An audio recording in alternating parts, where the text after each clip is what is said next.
एक साल में 52 जुमा और एक होली। संभल के सीईओ अनुज चौधरी का ये डायलॉग सोशल मीडिया में ट्रेडमार्क बन गया है।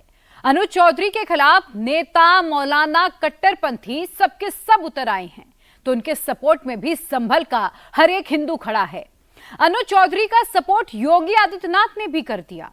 आज लोग संभल के सीईओ अनुज चौधरी को जानते हैं, उनके तेज तर्रार अंदाज को जानते हैं, लेकिन जब ये वर्दी नहीं थी तब भी तेवर कुछ ऐसे ही थे। ये पहलवान दंगल में हार नहीं मानता है। एक रिपोर्ट देखिए।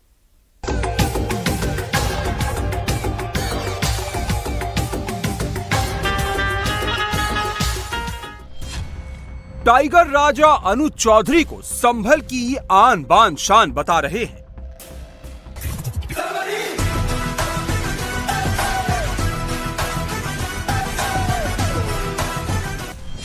कोई अनुज चौधरी को कट्टर सनातनी योद्धा बता रहा है।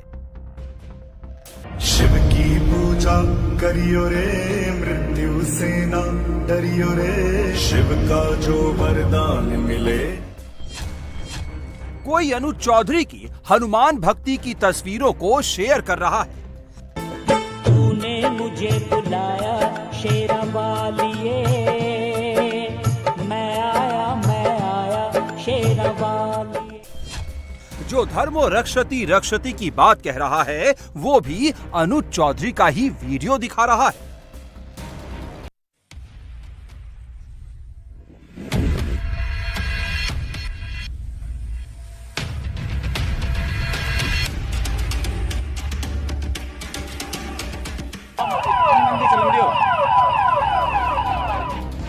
कोई अनुज चौधरी के जिम ट्रेनिंग और बॉडी बिल्डिंग के वीडियो शेयर कर रहा है।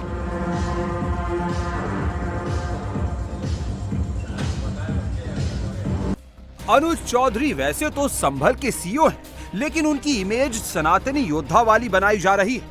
अनुज चौधरी के एक बयान ने यूपी की सियासत और सोच दोनों बदल डाली है। होली का दिन है, जुम्मा साल में 52 बार आता है, होली साल में एक बार आती है। तो मुस्लिम समुदाय के लोगों को यदि किसी को लगता है भाई आपको होली के रंग से आपका धर्म भ्रष्ट हो जाएगा या जो भी है, तो वो उस दिन ना निकले, घर से ना निकले। और यदि निकले तो उसका इतना बड़ा दिल होना चाहिए, वो दिल होना चाहिए कि भाई सब एक जैसे हैं, रंग तो रंग है। जिस तरह पूरे साल इंतजार करता है मुस्लिम पक्ष ईद का, इसी तरह से होली का भी इंतजार हिंदू पक्ष करता है। अनुज चौधरी को आज लोग वर्दी में देखते हैं। आज अनुज चौधरी की पहचान एक सुपर कॉप की है, लेकिन 10 साल पहले अनुज चौधरी को किसी और बात, किसी और काम के लिए जाना जाता था। अनुज चौधरी की जितनी फॉलोइंग आज है, उतनी फॉलोइंग अनुज चौधरी की उस वक्त भी हुआ करती थी। आज जितनी चर्चा अनुज चौधरी की उनके बयानों की वजह से हो रही है, 10 साल पहले अनुज चौधरी को उनके दंगल के दांव पेचों के लिए जाना जाता था। अनुज दंगल के धुरंधर और इंटरनेशनल लेवल के रेसलर थे। हाल में बाबा प्रीत निभाना, दे दे दे दे सावरे मंदिर का कोना, जब जी चाहे देख लूं तेरा रूप।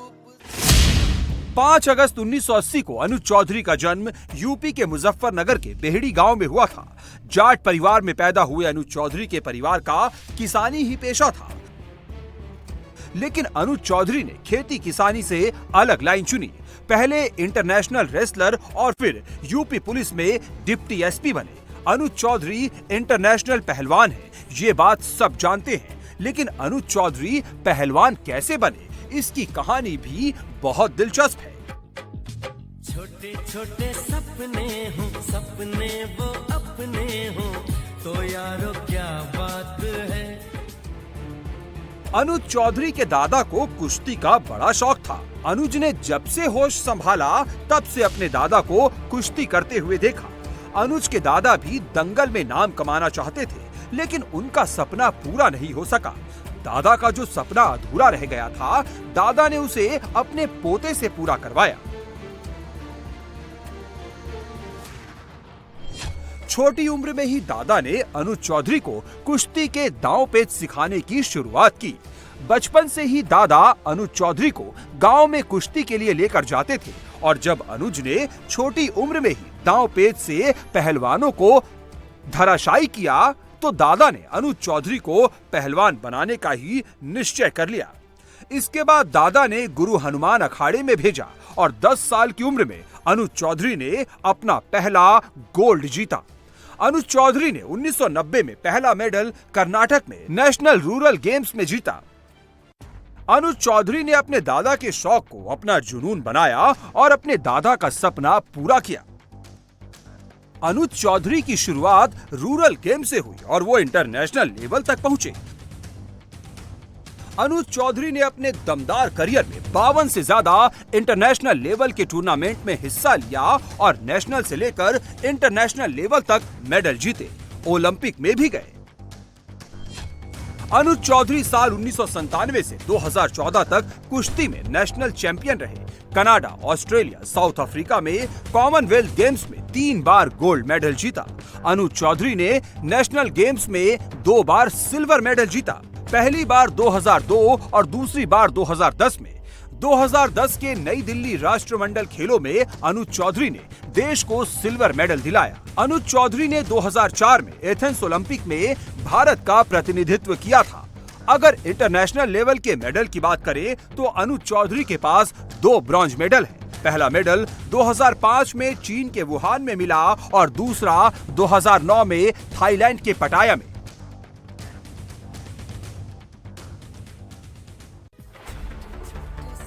अनुज चौधरी ने रेसलिंग में खूब नाम कमाया। अपने कुश्ती के दांव पेचों से देश का नाम पूरे दुनिया में बढ़ाया और इसके लिए अनुज चौधरी को कई खिताब और अवार्ड मिले। अनुज चौधरी को शेर हिंद, भारत कुमार, उत्तर प्रदेश केसरी और वीर अभिमन्यु खिताब मिल चुके हैं। 2001 में अनुज चौधरी को लक्ष्मण अवार्ड मिला। 2005 में अनुज चौधरी को अर्जुन अवार्ड मिला। अनुज चौधरी को कुछ भी विरासत में नहीं मिला है, खैरात में नहीं मिला है। जो कुछ भी मिला है वो उसकी मेहनत के दम पर मिला है। अनुज चौधरी ने झुकना नहीं, लड़ना सीखा है, फिर चाहे वो लड़ाई अखाड़े की हो या फिर सिस्टम के खिलाफ। आज जो अनुज चौधरी संभल में सिस्टम की लड़ाई लड़ रहे हैं, एक बार वो खुद अपने हक के लिए सिस्टम के सामने खड़े हो गए थे। 2004 में जब अर्जुन अवार्ड की बात आई तो अनुज चौधरी को यकीन था कि उनके करियर के ग्राफ को देखते हुए उन्हें अर्जुन अवार्ड मिलेगा, लेकिन अर्जुन अवार्ड किसी और को मिल गया। अनुज चौधरी को अवार्ड ना मिलने के पीछे एक साजिश बताई जा रही थी, जिसके बाद अनुज चौधरी दिल्ली में जंतर मंतर पर धरने पर बैठ गए थे। तब तत्कालीन खेल मंत्री सुनील दत्त ने खुद धरने पर पहुंचकर उनका अनशन तुड़वाया था और अगले वर्ष 2005 में उन्हें अर्जुन अवार्ड दिया गया था। 2010 के कॉमनवेल्थ गेम्स के बाद अनुज चौधरी ने कुश्ती से संन्यास ले लिया। अनुज चौधरी अपने निजी जीवन पर ध्यान देना चाहते थे, लेकिन कुछ करने की जिद ने अनुज को घर नहीं बैठने दिया। मैट के दांव पे छोड़े तो अनुज अब कानून की लड़ाई लड़ने लगे।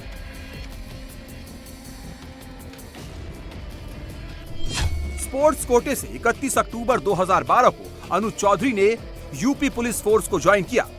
अनुज चौधरी पहलवान है, पुलिस में रहते हुए भी उनका पहलवानी वाला जुनून कायम है। अनुज चौधरी को पटक दोगे तो वो फिर उठकर आएगा। वो तब तक नहीं रुकेगा जब तक कि खेल खत्म नहीं हो जाता। अनुज चौधरी का ये कमिटमेंट अभी भी नजर आता है। जब संभल में दंगाइयों ने पुलिस पर पत्थरबाजी और गोलियां चलाई तो संभल के सीईओ अनुज कुमार अपनी टीम के साथ डटे रहे। अनुज कुमार के पैर में गोली भी लगी और जैसे ही रिकवरी हुई उन्होंने तुरंत अपनी ड्यूटी ज्वाइन कर ली। ना कोई छुट्टी, ना ही कोई ब्रेक। अनुज चौधरी की गिनती यूपी पुलिस के उन चुनिंदा अफसरों में की जाती है जो अपनी मजबूत कदकाठी, फिटनेस और अपने बेधड़क अंदाज के लिए जाने जाते हैं। अनुज चौधरी खुद इस बात को मानते हैं कि जो उनके मन में होता है वो उसे वैसा ही बोल जाते हैं और इसकी वजह से वो बार बार न्यूज हेडलाइन में आ जाते हैं।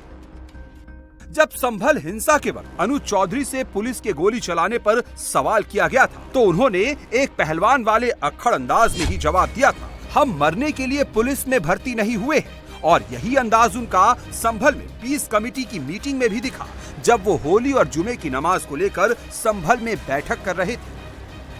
तो मेरा स्पष्ट संदेश ये है, जिस भाई को होली खेलनी हो उस दिन वो बाहर निकले और जिसमें कैपेसिटी और हिलने की, जिसका बड़ा मन हो वो बाहर निकले, नहीं तो अनावश्यक कोई भी आदमी बाहर ना निकले, अपने बच्चों के साथ रहे, अपने घर में नमाज पढ़े, क्योंकि घर में भी तो पढ़ते हैं। कोरोना टाइम में घर में नहीं पढ़ी, सबने पढ़ी है।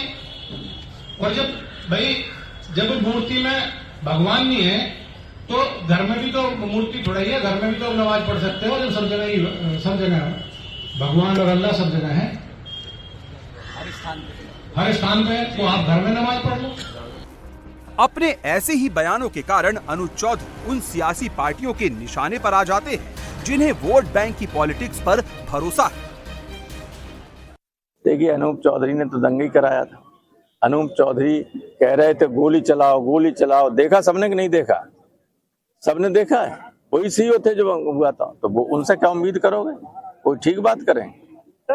जब कभी व्यवस्था बदलेगी तो ऐसे लोग तो जेलों में रहेंगे।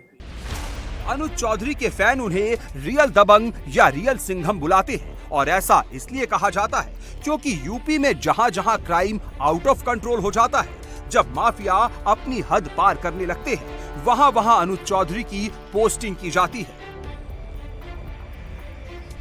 और जब ऐसे इलाकों में अनुज चौधरी की पोस्टिंग होती है तो फिर वहां पर ऐसी हेडलाइन छापी जाती है। यूपी के रामपुर में जब खनन माफिया और बेशकीमती लकड़ी के तस्करी का काम आउट ऑफ कंट्रोल हुआ तो माफियाओं को टैकल करने के लिए अनुज चौधरी को भेजा गया। 2023 में अनुज चौधरी की रामपुर में स्पेशल पोस्टिंग हुई थी और अनुज चौधरी ने क्राइम रेट कंट्रोल करके माफियाओं को जड़ से खत्म कर दिया था। इस वक्त अनुज चौधरी कट्टरपंथी इकोसिस्टम के टारगेट पर भी हैं और कांग्रेस और समाजवादी पार्टी के निशाने पर भी। समाजवादी पार्टी अनुज चौधरी को सिर्फ इसी बयान को लेकर टारगेट नहीं कर रही है। अनुज चौधरी और सपा ब्रिगेड की अदावत सालों पुरानी है। बात उस वक्त की है जब अनुज चौधरी की पोस्टिंग रामपुर में थी और सपा नेता आजम खान ने उन्हें टोका था और अनुज चौधरी ने सबके सामने जवाब दिया था। तब से ही ये दंगल शुरू हो गया था।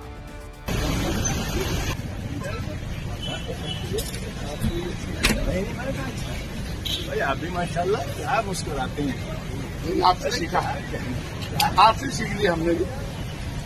नहीं सड़क पर कोई चलेगा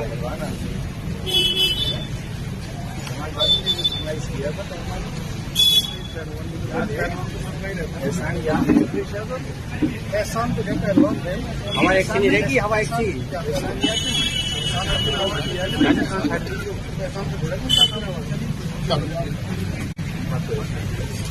नहीं एहसान उस तरह हो सकता है, मतलब खेल में कोई एहसान है हमारे हम मानते हैं, हम अपने बड़ों का एहसान मानते हैं। अब हमसे की नाराजगी हमने क्या कर दिया? तो मैं तो आपको इतना सुंदर बता रहा हूँ, हमारी तरफ से कोई हम क्या कर सकते हैं? वो तो आपके कारनामे तो मोबाइल में है।